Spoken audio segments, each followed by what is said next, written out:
결혼 30년 차인데 처음으로 이혼하고 싶다는 생각을 했다면 지금 이 순간 얼마나 혼란스러우실지 제 마음이 아픕니다. 혹시 나만 이런 생각을 하는 걸까?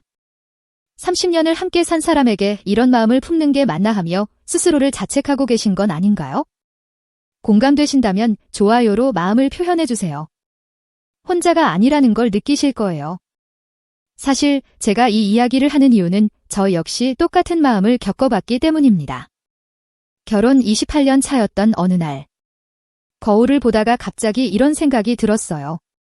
나는 지금 누구와 살고 있는 거지? 이 사람이 정말 내 남편이 맞나? 30년 가까이 함께 산 사람이 갑자기 낯설게 느껴지더라고요. 그런데 여기서 끝이 아닙니다. 더 충격적인 건 그 순간 처음으로 지혼이라는 단어가 머릿속에 떠올랐다는 거예요. 30년 동안 한 번도 진지하게 생각해 본 적 없던 그 단어가 말이에요. 비슷한 고민 있으시면 좋아요로 알려주세요. 우리 또래 마음이란 게 정말 복잡하고 어려워요. 이런 마음이 드는 건 사실 중년기에 매우 자연스러운 현상입니다. 심리학에서는 이를 중년기 재평가 위기라고 하는데요. 특히 45세 이후 부부들의 70% 이상이 한 번쯤은 경험하는 마음의 변화예요. 하지만 진짜 문제는 따로 있었습니다. 이 마음을 혼자서 끙끙 앓으면서 점점 더 깊은 늪으로 빠져드는 거예요. 처음엔 단순히 요즘 왜 이럴까 하던 마음이 시간이 지나면서 정말 이혼해야 하나 라는 구체적인 고민으로 발전하거든요. 제가 겪었던 아픈 이야기를 말씀드리면 처음 이런 생각이 들었을 때 저는 완전히 패닉 상태였어요. 30년을 함께 산 사람에게 이런 마음을 품는 제 자신이 너무 이상하고 나쁜 사람 같았거든요. 그래서 아무에게도 말하지 못하고 혼자 끙끙 앓았어요.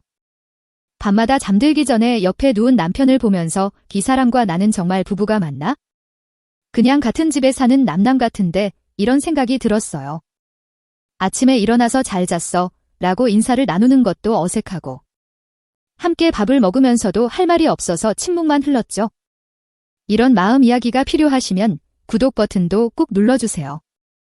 혼자 끙끙 앓지 마시고 함께 이야기해봐요. 그런데 상담을 받으면서 알게 된 놀라운 사실이 있어요. 제가 겪고 있던 이 마음이 사실은 성장하고 싶다는 신호였다는 거예요. 30년 동안 부모 역할, 배우자 역할에만 매달려 살다 보니 정작이나 자신을 잃어버린 거죠. 심리학자 에릭 에릭슨은 중년기를 생산성 대 침체의 시기라고 했어요. 이 시기에 우리는 자연스럽게 지금까지의 삶을 되돌아보고 앞으로의 삶에 대해 다시 생각하게 된다고 해요.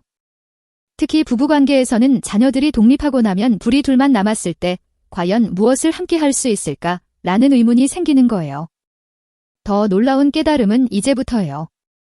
제가 상담을 통해 알게 된 건데 이런 마음이 드는 부부들에게는 공통점이 있어요. 바로 소통의 단절이에요. 30년 동안 함께 살면서도 정작 서로의 마음은 모르고 살았던 거죠. 혹시 비슷한 경험 있으신 분 계신가요? 댓글로 나눠주세요. 함께 이야기하면 훨씬 마음이 가벼워질 거예요. 실제로 제가 상담했던 한 부부의 이야기를 들려드릴게요. 김 씨 부부는 결혼 32년 차였는데 아내가 어느 날 갑자기 당신과 더 이상 살 수 없겠다고 말했대요. 남편은 완전히 멘붕 상태였죠. 뭐가 잘못됐는지 모르겠다.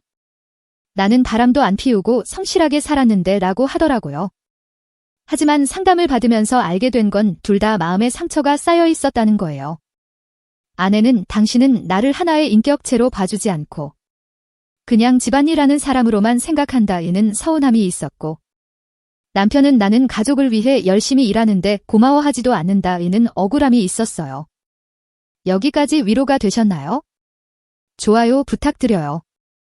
이런 마음을 겪고 있는 분들이 정말 많거든요. 그런데 이 부부가 6개월 상담 후에 어떻게 변했는지 아세요? 완전히 다른 사람들이 되어 있었어요. 서로의 마음을 이해하게 되니까 오히려 신혼 때보다 더 깊은 사랑을 느끼게 되었다고 하더라고요. 이제는 진짜 평생 파트너가 된 거죠. 이걸 모르면 계속 같은 상처를 받을 거예요. 중년기 부부관계에서 가장 중요한 건 새로운 관계 맺기예요. 30년 동안 쌓인 역할과 패턴을 벗어나서 서로를 새로운 시각으로 바라보는 거죠. 심리학 연구에 따르면 중년기 부부 갈등의 80%는 기대의 차이에서 온다고 해요. 남편은 이제 편안하게 살자고 생각하는데 아내는 이제 진짜 내 인생을 살고 싶다고 생각하는 거예요. 이 차이를 좁히지 못하면 서로가 서로에게 짐이 되는 거죠. 또 다른 사례를 말씀드리면 박 씨 부부는 결혼 29년 차에 아내가 혼자 살고 싶다고 말했어요. 남편은 내가 뭘 잘못했냐며 화를 냈는데 상담을 받아보니 아내는 그냥 나 자신으로 살고 싶다는 마음이었어요. 30년 동안 엄마, 아내, 며느리 역할만 하다 보니 정작 자신이 누구인지 모르겠다는 거였죠. 잠깐. 이것만은 꼭 기억하세요. 이런 마음이 든다고 해서 바로 이혼을 결정하면 안 됩니다. 이건 단순히 배우자에 대한 불만이 아니라 내가 변화하고 싶다는 신호일 수 있거든요. 마음에 와닿으셨다면 좋아요로 힘을 주세요. 이런 마음의 변화는 정말 자연스러운 과정이에요. 사실 우리가 알고 있던 건 모두 착각이었어요. 30년 결혼 생활이 실패한 게 아니라 오히려 새로운 단계로 진입할 준비가 된 거예요. 마치 나비가 되기 위해 애벌레가 번데기가 되는 것처럼 우리 부부관계도 한 단계 더 성숙해지려는 과정인 거죠. 제가 10년간 상처받고 회복하며 깨달은 진실이에요. 중년기 부부관계에서 가장 중요한 건 서로를 새로운 사람으로 발견하는 것이에요. 30년 동안 너무 익숙해져서 서로를 당연하게 여기고 살았는데 이제는 진짜 서로의 마음을 들여다봐야 할 때예요. 실제로 시도해보신 분들 변화를 댓글로 남겨주세요. 정말 놀라운 변화들이 일어나거든요. 이제부터가 정말 중요합니다. 구체적으로 어떻게 이 마음을 다뤄야 하는지 단계별로 알려드릴게요. 1단계, 마음 인정하기. 가장 먼저 해야 할 일은 이런 마음이 드는 것이 잘못된 게 아니라는 걸 인정하는 거예요. 나는 나쁜 사람이다. 대은망덕하다는 자책을 멈추세요. 30년을 함께 산 사람에게 이런 마음이 드는 것도 충분히 이해할 수 있어요. 2단계, 진짜 원하는 것 찾기. 이혼하고 싶다는 마음 뒤에 숨어있는 진짜 욕구를 찾아보세요. 혹시 자유롭고 싶다.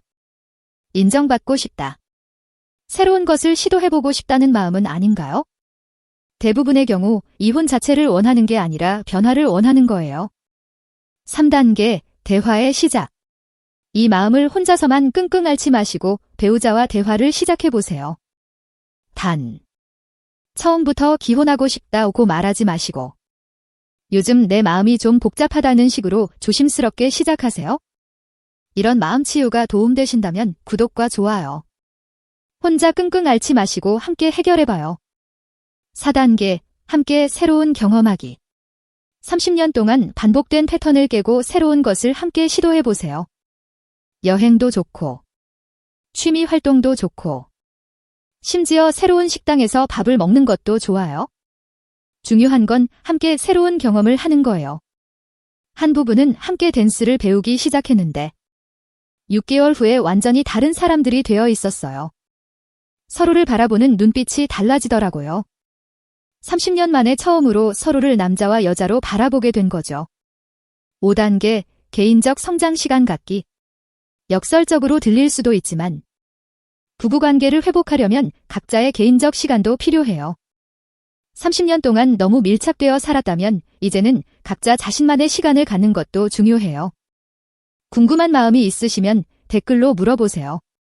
어떤 고민이든 함께 나눠봐요. 이건 아무도 말해주지 않는 마음의 비밀인데요. 중년기 부부관계에서 가장 중요한 건 감사예요. 30년 동안 당연하게 여겨왔던 것들에 대해 다시 고마워하는 마음을 갖는 거죠. 제가 상담한 또 다른 부부의 이야기예요. 이 씨 부부는 결혼 31년 차에 아내가 더 이상 못 살겠다고 했어요. 하지만 상담을 받으면서 매일 서로에게 고마운 점 하나씩 말하기 시작했대요. 처음엔 밥 해줘서 고마워, 돈 벌어와서 고마워 같은 단순한 것들이었는데 점점 30년 동안 내 옆에 있어줘서 고마워 라는 깊은 감사로 발전했어요. 6단계, 전문가 도움받기. 혼자서 해결하기 어려우면 주저하지 말고 전문가의 도움을 받으세요. 부부 상담이나 개인 상담을 받는 게 부끄러운 일이 아니에요. 오히려 관계를 더 발전시키려는 성숙한 태도예요. 7단계, 새로운 꿈 함께 만들기. 30년 동안은 자녀를 위한 꿈을 꿨다면 이제는 부부만의 새로운 꿈을 만들어 보세요. 함께 가고 싶은 여행지, 함께 하고 싶은 일, 함께 꿈꾸는 미래 등을 이야기해 보세요. 실제로 한 부부는 함께 작은 카페를 운영하기 시작했는데 그 과정에서 서로의 새로운 면을 발견하게 되었어요. 30년 동안 몰랐던 배우자의 매력을 다시 발견한 거죠. 여러분만의 치유 방법이 있으시면 댓글로 공유해 주세요. 서로의 경험을 나누면서 함께 성장해요. 가장 중요한 건 바로 이겁니다. 이런 마음이 드는 것 자체가 여러분이 아직 살아있다는 증거예요. 30년 동안 관계에 안주하지 않고 더 나은 관계를 원한다는 뜻이거든요. 하지만 여기서 주의해야 할 점이 있어요. 이 순서만 따라하면 됩니다만 절대 성급하게 결정하지 마세요. 감정적으로 힘들 때 내린 결정은 나중에 후회하게 될 수 있어요. 제가 상담한 한 분은 화가 나서 이혼 서류를 작성했다가 3개월 후에 다시 찢어버렸어요. 냉정하게 생각해보니 정말 원하는 건 이혼이 아니라 변화였다는 걸 깨달았거든요. 꾸준히 성장하시려면 구독해서 함께해요. 마음의 변화는 하루아침에 일어나지 않아요. 절대 이것만은 하지 마세요. 첫째, 감정적으로 격해진 상태에서 중요한 결정을 내리지 마세요. 마음이 복잡할 때는 일단 시간을 두고 차분히 생각해 보세요. 둘째, 혼자서만 끙끙 앓지 마세요. 신뢰할 수 있는 사람이나 전문가와 이야기를 나누세요. 셋째, 배우자를 악마화하지 마세요. 30년 동안 함께 산 사람에게는 분명히 좋은 점들도 많이 있을 거예요. 넷째, 다른 사람과 비교하지 마세요. 남의 부부가 좋아 보인다고 해서 우리 부부가 잘못된 건 아니에요. 이 방법 적용해 보신 후 느낌을 댓글로 알려주세요. 여러분의 변화가 다른 분들에게도 희망이 될 거예요. 또 다른 성공 사례를 말씀드리면 최 씨 부부는 결혼 28년 차에 별거를 시작했어요. 하지만 6개월 후에 다시 합쳤는데 이전보다 훨씬 더 깊은 사랑을 하게 되었다고 해요. 별거 기간 동안 서로가 얼마나 소중한 존재인지 깨달았다는 거죠. 하지만 모든 부부가 이렇게 해피엔딩을 맞는 건 아니에요. 때로는 정말 헤어지는 게 서로를 위해 더 좋은 경우도 있어요. 하지만 그런 결정을 내리기 전에 충분히 노력해 보는 것이 중요해요. 구독자 여러분과 함께 성장할 수 있어서 감사해요. 혼자가 아니라는 걸 항상 기억하세요. 마지막으로, 이런 마음의 변화는 위기이자 동시에 기회예요. 30년 동안 쌓인 갈등과 오해를 해결하고 더 성숙한 관계로 발전할 수 있는 소중한 기회인 거죠. 제가 상담한 한 부부는 이런 말을 했어요. 처음엔 이혼하고 싶다는 마음 때문에 너무 괴로웠는데 지금 생각해보니 그 마음 덕분에 우리가 더 가까워질 수 있었다고요. 위기가 기회가 된 거죠. 비슷한 고민 있으신 분들 댓글로 서로 위로해요. 함께 이야기하면 마음이 한결 가벼워질 거예요. 이거 하나만 기억하셔도 충분합니다. 30년 동안 함께 산 사람과의 관계는 하루아침에 끝날 수 없어요. 그만큼 깊은 인연이고 소중한 관계예요. 지금 느끼는 복잡한 마음도 그 관계를 더 깊게 만들어가는 과정이라고 생각해 보세요. 다음에 다뤘으면 하는 마음 주제가 있으시면 댓글로 요청해 주세요. 여러분의 마음이 필요로 하는 주제들을 계속 다뤄보겠습니다. 마지막으로 꼭 전하고 싶은 말씀이 있어요. 지금 이 순간 이런 복잡한 마음을 느끼고 계신 분들께 말씀드리고 싶어요. 여러분은 혼자가 아니에요. 이런 마음을 느끼는 것 자체가 여러분이 더 나은 관계를 원한다는 증거예요. 30년이라는 시간은 결코 짧지 않아요. 그 시간 동안 쌓인 사랑과 추억들을 성급하게 포기하지 마세요. 대신 그 사랑을 더 깊고 성숙한 사랑으로 발전시킬 방법을 찾아보세요. 이 순간이 여러분 인생의 전환점이 될 수 있어요. 위기를 기회로 바꾸고 더 행복한 관계를 만들어 가시길 진심으로 응원합니다. 여러분의 마음이 평안해지는 그날까지 함께 하겠습니다. 구독과 좋아요로 응원해 주시고 댓글로 마음을 나눠주세요. 여러분의 행복이 제게는 가장 큰 보람입니다.